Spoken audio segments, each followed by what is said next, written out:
Absolutely. I mean, that's a win-win right there. And I think that's sort of I was actually in a meeting earlier today where the conversation was, for commercial, like what are ways we need to devise these programs to make sure that fleets have everything they need to start moving towards EVs. And the common theme from, a wide range of people representing different sectors of industry, a common theme was you need to solve as many problems as like bundle the solutions so that you're not just solving, an emissions problem. You're solving something else. And I think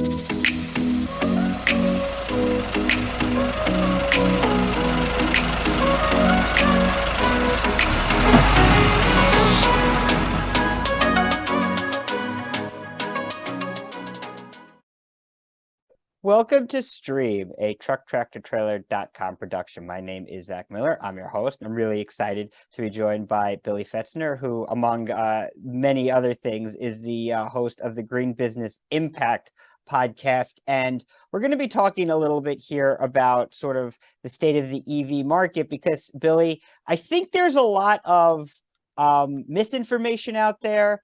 I also think there's just a lot of unsureness, for lack of a better word, about what really is or isn't available in terms of the EV space. And that's why, we wanted to have you come on and talk about where we sit here in late 2022, looking right across at 2023. What is the state of the EV climate right now? Yeah, EVs are interesting. A lot of people are very unsure about EVs, especially around the fact, like, okay, if I take an EV out, am I going to be able to get to the place that I want to go without, having to recharge? Or how long is it going to take me to recharge my battery? Or what is that going to look like? Or what if I forget to charge my EV? What's going to happen? Can I make it to work the next day?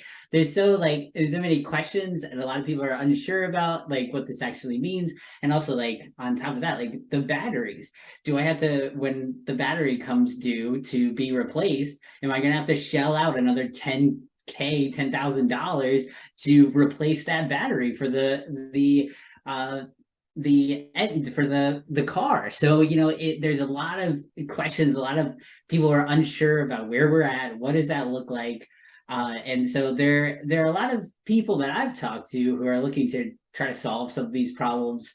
Out on my Green Business Impact podcast, I've talked to a number of green companies that are in this electric vehicle space, know a lot of the ins and outs and things. And it's been really interesting hearing a lot of the different stories about what they're doing to make it easier and make people feel more sure about what it's about, purchasing an EV or what this EV market looks like. Yeah, and I mean, I think you nailed it. So some of the concerns that you brought up are things that I know I've heard. And I think in terms of talking to some of the people who are looking to solve them, those are some of the roadblocks that we've discussed. So what are some of the things that you're seeing people and companies do to sort of break through this anxiety or break through this sort of unsure space right now? Yeah, definitely. So the first one that I'll start off with is a company that I interviewed. They are helping hotels install EV chargers at their hotel. So if you own an EV and you're concerned about, okay, what if I go travel? Will I be able to charge my EV overnight? Right? That's a big concern because most of the time you charge your EV during the night. It makes it really simple and easy. But when you go traveling, if you're, are you gonna, park it at a like EV charging station and walk to your hotel, like something like that? And it doesn't really work that way, right? So this company, what they do is they actually have the ability to go to these hotels and say, like, hey, we can help you install these EV chargers on in your parking lot for free.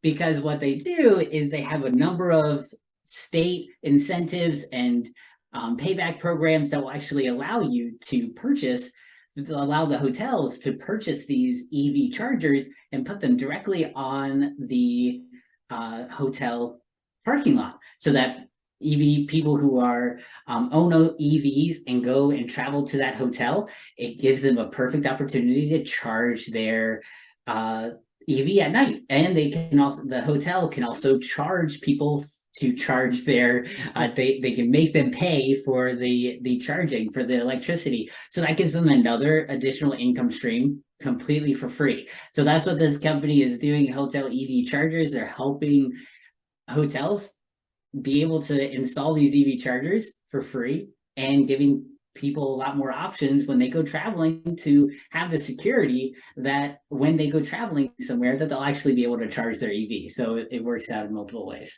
Absolutely. I mean, that's a win-win right there. And I think that's sort of I was actually in a meeting earlier today where the conversation was, for commercial, like, what are ways we need to devise these programs to make sure that fleets have everything they need to start moving towards EVs. And the common theme from, a wide range of people representing different sectors of industry, a common theme was, you need to solve as many problems as like bundle the solutions so that you're not just solving, an emissions problem. You're solving something else. And I think one of the ones that we discussed was parking.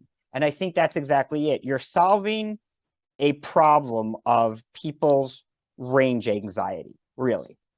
In addition to that, you're giving hotels an extra income boost, because potentially it's possible that people take advantage of that charging who may not stay in the hotel.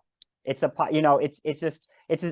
like how a hotel bar and restaurant is an extra resource for them, not necessarily for guests in the hotel, but people in the community can use it as well, like that. And I think that's why it's such a brilliant solution, because you're solving a couple of different problems under that EV sustainability banner.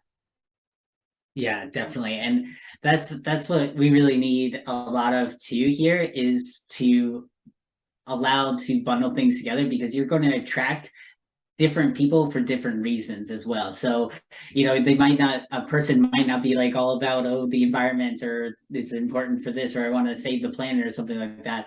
They're actually like concerned, like, oh, am I going to like save money? Am I going to make more money? Like, those are some big draws for a lot of people. And what we're seeing is that with enough creativity, especially with all the new technologies coming out, is that you can have both. You can hit the side of like helping the planet, helping the environment. And many times when you implement these things, they're more profitable. They save you more money. They are, good for people and the people who work for you, because you're doing something for the planet, you're doing something sustainable, you're going to be able to allow your business to last longer. So all those things are really important, and that's what these initiatives, they really hit on so many different things. So it's definitely great.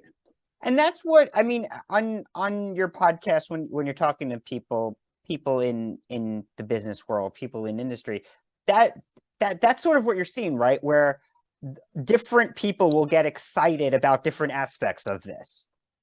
Yeah, exactly. And a lot of the ecopreneurs that I talk to, they often will say that. They'll say, like, we talk to a certain market this way, but we have a completely different way of talking to this market, because there's what I always like to say, and I've said it like multiple times on my podcast, is there's a bell curve, right? You have the people who are really passionate about it and are going to convert like immediately, no matter what. You could, I mean, just because of your pure mission, they're going to buy it. They're going to, do the thing.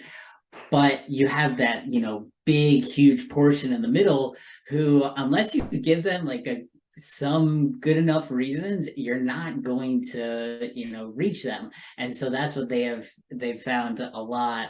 And a lot of the people that I've talked to is like, yeah, we got these people, but then we also use this other type of messaging to hit that big bulk in the middle. And that's really important too. And the other company that I wanted to mention today too, they have a product for delivery, well, basically like delivery fleets. So like companies who have fleets of vehicles that they're using, and are looking to transfer to that EV, make their fleet go EV. They have a solution where they have a single card that you can use that will allow you to pay at different charging stations all across. Right now they're over in the UK, but I'm sure there are more coming over this way in the US too. But you can actually charge, and then you can have one receipt at the end of the year so that you can do all of your accounting and everything that you need to do. Yep. That's really important, because it's like most of the time, many of these EV charging stations, they don't print out a receipt. And so like, how do you like know how much you paid for, like all this stuff? How can you track any of that? It's really, really difficult. So this company, they have a single card that you're able to do all of that all in one place. Makes it really simple and easy. So like, they're solving multiple issues with that problem right there. Exactly. And let's be honest, let's talk about, what happened in the States, maybe, I don't even know at this point, 20 something years ago, Easy Pass. That's exactly what Easy Pass did. Easy Pass said, hey, we know that if you drive often, particularly if you're commercially, keeping track of all these tolls is a pain for you. We know it's a pain for you. We will manage it for you. We will do it electronically, and we will manage it for you. And you get to see a statement, at the end of every month or at the end of every quarter, however you set it up. That's problem solving. That's exactly that company that you're talking about in Europe. That's exactly what they're doing right there. And that is the type of thing that like fleet managers look and they say, oh, really? Okay, that's interesting. Yeah, exactly. And that company that I mentioned, that their name is Paua, Paua. And they have a whole story behind their name, but it's really cool. You have to listen to my podcast to hear that. But it's really, really cool what they're trying to do. And they're also, they're on I think it was this past June, so they probably already did it already. They were taking a trek from the top of the UK down to the bottom, completely from on EVs. So like only using their EV charging stations and the ones that they could use with their cards. So trying to go from the top to the bottom without ending up running out of battery. So they were on a mission to do that, and it was really cool to hear how they were going to make that happen. So yeah, definitely is very important. I love that. Those are the stories I love to hear. Billy, somebody wants to get in touch with you. How do they go about doing that? Yeah, well, definitely go check out my podcast, Green Business Impact. You can find it on YouTube. You can find it on all the various podcasting networks, Apple Podcasts, Google Podcasts.